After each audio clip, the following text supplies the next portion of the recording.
Welcome back to Real JeRi, where we explore groundbreaking development projects across Africa and the world. Today, we journey to the heart of Africa, to a nation whose name is synonymous with both unimaginable wealth and unimaginable suffering: the Democratic Republic of Congo, or DRC.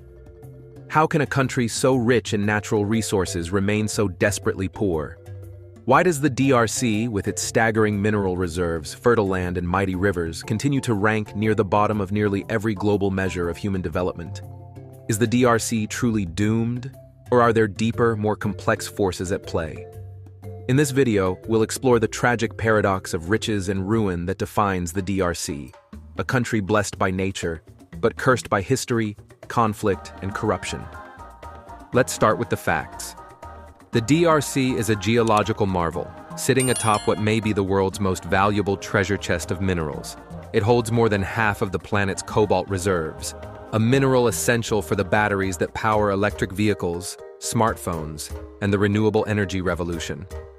The DRC is also a global heavyweight in copper, with its Copperbelt region supplying about 10% of the world's reserves, and its output only increasing as demand for green technology soars. But that's just the tip of the iceberg.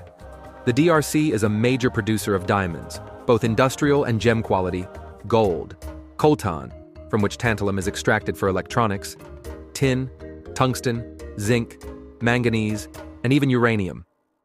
Its forests are the second largest tropical rainforest on Earth, crucial for the planet's climate and biodiversity. Its rivers, especially the mighty Congo, hold enough hydroelectric potential to power much of the continent. And with vast tracts of arable land, the DRC could feed not just itself, but much of Africa. Yet, despite this staggering abundance, the reality for most Congolese is one of grinding poverty.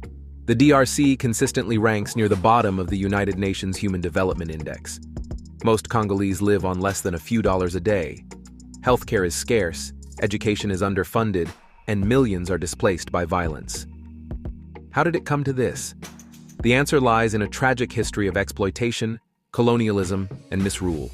A pattern that began with the arrival of Europeans and continues in many ways to this day.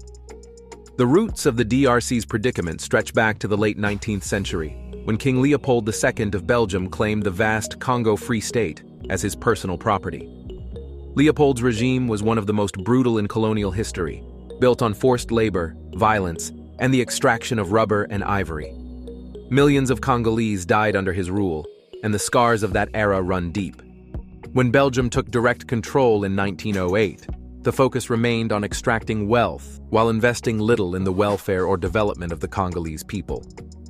Education, healthcare, and infrastructure were neglected, and a system of governance was established that prioritized resource extraction for foreign benefit above all else.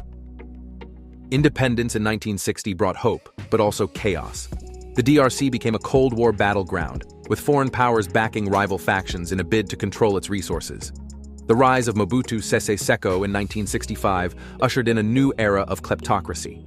Mobutu and his cronies siphoned off billions in resource wealth, while the country's infrastructure crumbled and its people suffered. Corruption became institutionalized, and the precedent was set. Congo's riches would serve the few, not the many. The end of Mobutu's rule in the late 1990s did not bring peace or prosperity. Instead, the DRC plunged into a series of devastating wars, often called Africa's World War, as neighboring countries and armed groups vied for control of its mineral-rich regions. The eastern provinces in particular have been ravaged by conflict, with various militias and foreign armies exploiting the trade in conflict minerals to fund their operations. This cycle of violence and resource exploitation has created a humanitarian catastrophe, with millions killed, millions more displaced, and widespread reports of human rights abuses, including sexual violence on a horrific scale. Foreign actors have always played a central role in the DRC's tragedy. From Belgian colonialists to multinational mining giants, from neighboring armies to global electronics companies, external interests have consistently extracted value from Congo's soil while leaving its people behind. Even today, much of the DRC's mining sector is dominated by foreign companies, often operating through opaque contracts and with minimal benefit to local communities. South African, Chinese, and Western firms all have a stake in the DRC's mineral wealth, and the structure of trade remains deeply unequal. The DRC exports raw minerals and imports finished goods, perpetuating a cycle of dependency and underdevelopment. This is classic neo-colonialism. The DRC serves as a supplier of raw materials to the world, while its own people remain impoverished. But the DRC's problems are not just the result of external exploitation. Corruption and weak governance are endemic. The country consistently ranks among the world's most corrupt, with public funds regularly diverted by officials at every level. The legal and institutional framework to fight corruption exists on paper, but implementation is weak. The judiciary is underfunded, vulnerable to political interference, and often seen as a tool for rent-seeking rather than justice. This creates a resource curse, where the very abundance of natural wealth becomes a trap, fueling corruption and conflict rather than development. The mining sector in particular is plagued by opacity and mismanagement. Many contracts are negotiated in secret, with little public oversight. Revenues often disappear before they can be invested in health, education, or infrastructure. Smuggling, tax evasion, and illicit financial flows are rampant, costing the state billions in lost income. Meanwhile, artisanal miners, often children, work in dangerous, unregulated conditions, earning a pittance while risking their lives. The environmental impact is also severe, with deforestation, water pollution, and land degradation threatening both livelihoods and biodiversity. The DRC's agricultural potential is immense, with 80 million hectares of arable land. Yet only a fraction is cultivated due to insecurity, poor infrastructure, and lack of investment. Most Congolese farmers rely on traditional methods, and food insecurity is widespread. If just a portion of this land were properly developed, the DRC could not only feed itself, but become a breadbasket for the region. Instead, the country remains dependent on food imports, and malnutrition is a persistent problem. The DRC's forests, too, are under threat. Illegal logging is rampant, often facilitated by corrupt officials and armed groups. The loss of these forests not only undermines local livelihoods and biodiversity, but also has global implications for climate change. The Congo Basin is one of the world's great carbon sinks, and its destruction would accelerate global warming. Perhaps the most tragic aspect of the DRC's plight is the human cost. Decades of conflict and misrule have left millions dead, millions more displaced, and entire generations traumatized. Healthcare is in crisis, with few doctors, crumbling hospitals, and frequent outbreaks of disease. Education is underfunded, with low enrollment rates and a shortage of qualified teachers. Literacy rates remain low, especially among women and girls, who also face high rates of gender-based violence and limited access to economic opportunities. The DRC's ranking on the Human Development Index is a stark reflection of these realities. Despite its natural wealth, it remains one of the world's poorest and most unequal countries. So is the DRC doomed? The answer is complicated. The challenges are immense, but they are not insurmountable. There are signs of hope. Recent years have seen some progress in transparency, with more mining contracts published and efforts to improve governance. Civil society organizations are increasingly active, pushing for accountability and reform. International pressure has led to some improvements in the management of conflict minerals, though much remains to be done.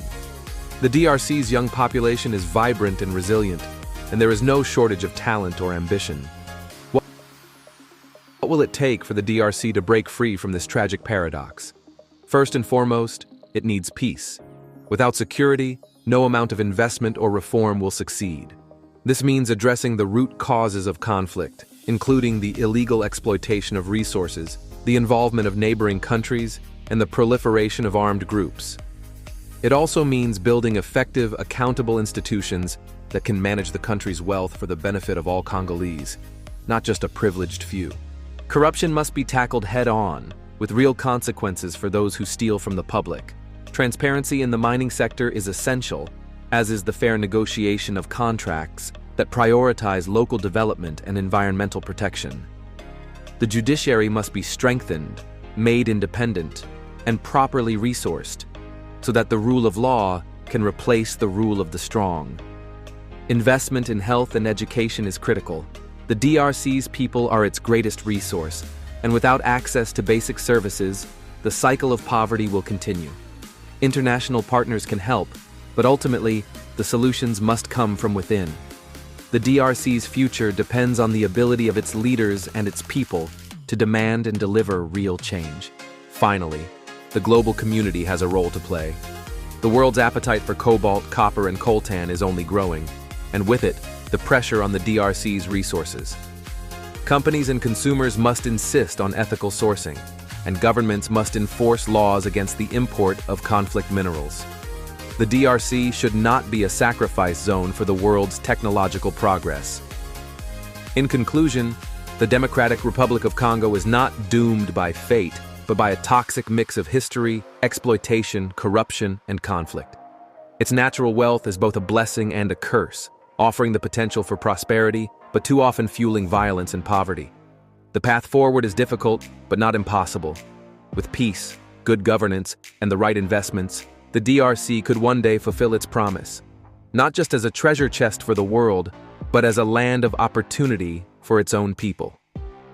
Until then, the DRC remains a tragic paradox, a country of riches and ruin, hope and heartbreak, waiting for its moment to rise.